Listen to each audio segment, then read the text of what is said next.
Welcome, ladies and gentlemen. My name is David from the Game Corner, and we're going to be doing another reaction video today.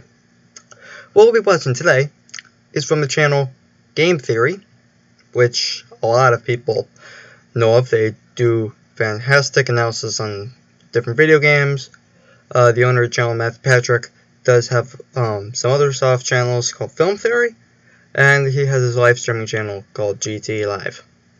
So, yeah, this is going to be from Game Theory.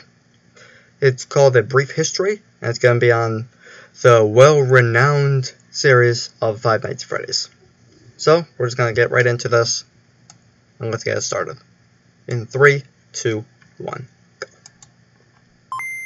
Hello and welcome to another episode of A Brief History. Today's episode, Five Nights at Freddy's. Ready, set, go! Summer in the United States during the early 2010s. What can I say? It's a mysterious franchise. Independent game developer Scott Cawthon creates and submits several titles to Steam Greenlight, including Sit and Survive, The Desolate Hope, and Chipper & Sons Lumber Corporation. However, the reception of these games from critics and players, particularly Chipper & Sons, was incredibly negative, with many pointing out that all of Scott's characters looked terrifying and moved unnaturally, similar to animatronic puppets. These negative comments deeply affected Scott, and while he was initially discouraged, he internalized the animatronic idea and decided to incorporate it into his next game. You see, YouTube commenters, negative comments only make us stronger. So Scott began work on a horror game that was a massive departure from his previous, oftentimes Christian-themed video games. And the result of his work was a title that he called Five Nights at Freddy's, which put the player in the shoes of a security guard at a Chuck E. Cheese pizzeria ripoff. But this wasn't any normal creepy pizzeria, it was a maybe haunted creepy pizzeria, with the animatronics Freddy Fazbear, Bonnie, Chica, Foxy, and the mysterious / definitely a ghost Golden Freddy coming to life at night and wandering the halls looking to murder the player by stuffing them into one of the inoperable animatronics. Just a normal day at the job. Five Nights at Freddy's was a pretty interesting horror game because it gave almost no power to the player, who was unable to move other than looking from side to side. Their goal was to survive the week, trapped in their office while keeping track of the animatronics on the pizzeria's security camera system. However, the player only had a limited amount of power, which was required to look at the cameras and to shut the doors to the office, creating a unique mixture of both resource management and point-and-click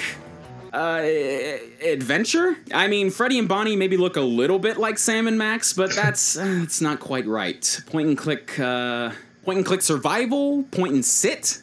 There's point-and-click stuff in this game, that's what I'm getting at. You point and you click, but it ain't no King's Quest. FNAF was released on Desura on August 8th, 2014, and was approved for release on Steam Greenlight later that same month. Not to mention the title and all of its sequels also eventually found their way onto iOS and Android devices. Critics felt that Five Nights at Freddy's was a massive improvement over Scott's previous games, praising the subtlety in its design and its less is more approach to the mechanics. But critical reception aside, no one will be able to deny that FNAF was an unexpected commercial success. Yes. The title was discovered by several YouTube Let's Players like PewDiePie, Markiplier, and Jacksepticeye, which led FNAF to become a viral sensation. The title exploded, selling hundreds of thousands, if not millions of copies, while simultaneously giving huge bumps to the viewership of many YouTube channels that covered it. The game's open-ended lore and story shrouded in mystery also drove many parts of its fanbase to start speculating and theorizing about its hidden secrets. And one channel in particular did this quite a bit. Now, I'm not gonna say who they are, but you're probably at least a little bit familiar with them. I mean,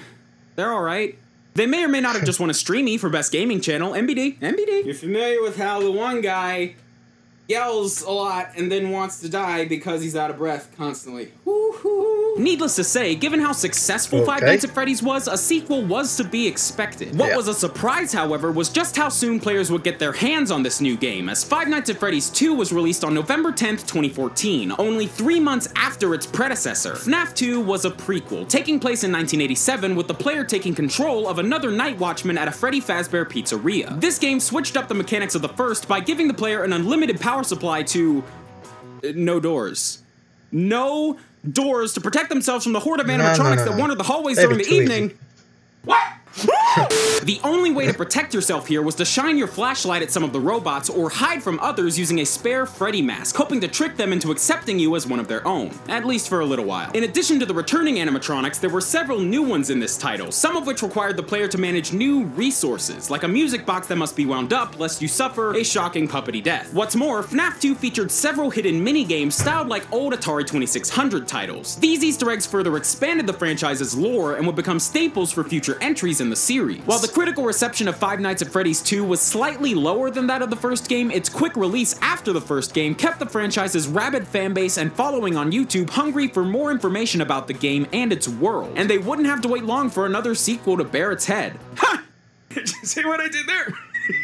Bear head. It's not funny. Anyway, Scott did not rest after the release of FNAF 2, immediately beginning work on another sequel. And in January of 2015, he teased a new installment in the franchise appropriately titled Five Nights at Freddy's 3. This title was released on March 2nd, 2015, again, just months after FNAF 2 came out. Five Nights at Freddy's 3 once again shook up the series formula, taking place more than 30 years after the original game and featuring just one animatronic. The player again takes the role of a night watchman, this time at a horror attraction based on Freddy Fazbear's Pizzeria, trying to outsmart the haunted animatronic as it makes its way through the building and towards the player. Like FNAF 2, Five Nights at Freddy's 3 was relatively well received by critics who praised its updated camera system but felt that its jump scares were getting a bit old. However, at this point in the series, Scott understood that much of his success came from the virality of FNAF gained from YouTubers and streamers playing the game, and so he offered a free demo to select personalities one day before the final game hit online marketplaces. So, just to recap here, Scott Cawthon released 3 decently well-received games that were basically a mushroom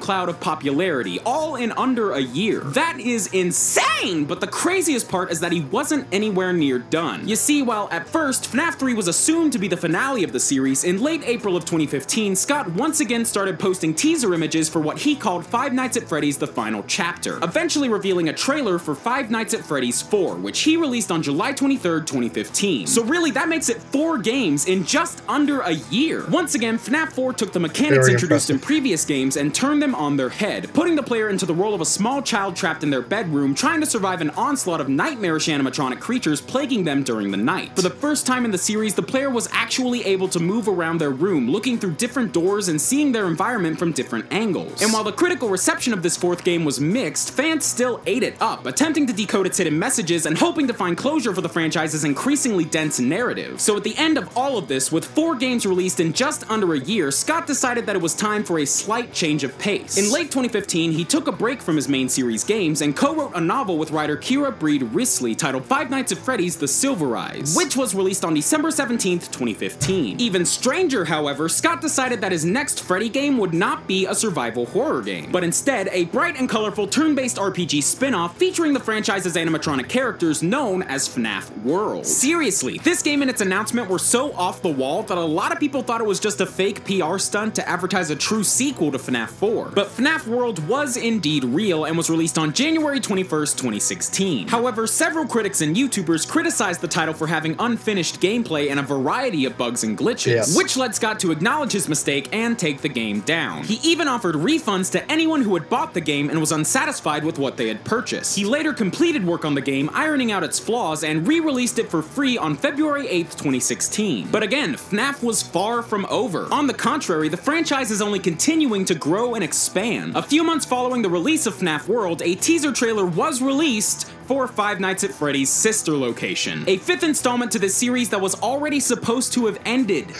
Twice. Sister Location was originally slated for release on October 7th, 2016, but as that date drew closer and closer, Scott began having second thoughts about the game. In an update post on the Sister Location Steam page, Scott said that he felt this game was actually too dark, so much so that it kinda made him sick. And because of this, he was thinking about delaying the game in order to rework the plot to be more, quote, kid-friendly. However, Scott understood that this would not sit well with some fans, and thus he made a compromise. On October 4th, 2016, Scott announced that Five Nights at Freddy's Sister Location would officially be delayed by approximately 2 months. However, he also announced that he would be releasing the original mature version of the game in chapters, essentially publishing the game one night at a time. Although he has essentially declared this version of the game to be non-canon and asked that true fans of the FNAF series wait a couple of months for the official game to be finalized and released. And thus, Scott promptly uploaded the first night of Sister Location MA to GameJolt, deeming it unfit for Steam. So I guess there's technically a new Five Nights at Freddy's game out, but it's non-canon, kinda disliked by its own creator, and a different, more complete version is set to come out in just a couple of months. And while this is a pretty interesting development in the series, I'm not really sure what it's gonna lead to, so I guess we'll just have to wait and see. Except for the part where none of this was actually true, because if you went to the Game Jolt page for Sister Location MA91, it was Sit and Survive with a FNAF head. Scott pranked us. He pranked the heck out of us, and I fell for it. I legitimately fell for it. What's wrong with me? So yes, Five Nights at Freddy's Sister Location did actually come out on October 7th, 2016. And having been given perhaps the longest development cycle of any game in the series, it stood out from its predecessors almost immediately. This game featured the most cinematic storytelling elements of any entry in the series thus far, with full voice acting and even a few legit cutscenes. But deeper than that, this was the very first Five Nights at Freddy's game to have the player not just moving, but moving in between different rooms, avoiding the new animatronics and performing various tasks. And unlike the previous games, every night in Sister Location featured different objectives, ranging from robot maintenance to manually rebooting the security system, all while doing your best to avoid death by animatronic. Essentially, Sister Location was the first game in the series that progressed more like a story, rather than simply getting more and more difficult like an old-school arcade game. And so far, the reception of Sister Location reflects the growth it brought to the franchise, boasting some pretty positive reviews from fans and some decent praise from critics. And look at this freaking twirly twirl ballerina Ballora crap. This is terrifying. Any movement of the animatronics in a FNAF game is just instantaneously noteworthy. Like that Freddy thing moving in the background of Five Nights at Freddy's 3, or the entirety of the Joy of Creation Reborn. Just no, man, that's terrifying. No! And on top of this new game, FNAF is only further cementing itself as a bit of an icon of the indie gaming world. With fan games aplenty, toys being sold in all sorts of stores, and both console ports of the series and a Warner Brothers film adaptation currently in the works. And yes, I will be all freaking over a console port of the Five Nights at Freddy's series. What can I say, PC Gaming Master Race? I'm a console dweller, don't judge me. Five Nights at Freddy's is perhaps one of the most unexpected success stories in the history of indie gaming. One developer decided to take a risk and step out of his comfort zone for just a single game, and what resulted became arguably the biggest name in indie gaming since Minecraft. And love it or hate it, that success is undeniable. And you can argue about the game's quality and whether or not it's been overplayed as much as you want, but at the end of the day, Five Nights at Freddy's stands as a testament to how far the indie gaming scene has come and how far it can spread in the future. And all of this, because one guy took a risk and made something different. Thanks for watching, guys. DFTBA.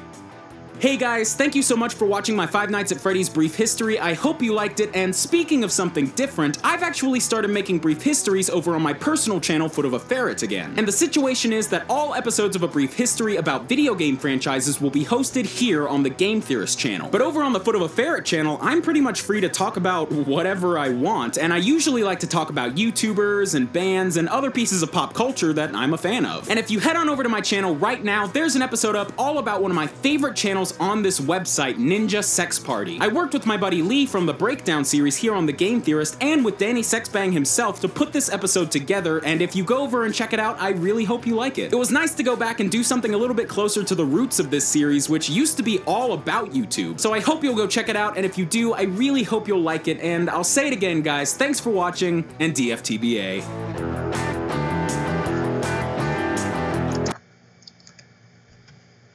Okay. But yeah, like Ryder was saying, the Five Nights at Freddy's series has really exploded over the past year. And a half, maybe 2 years probably? Yeah, I think about 2014. So yeah, about 2 years FNAF has been out.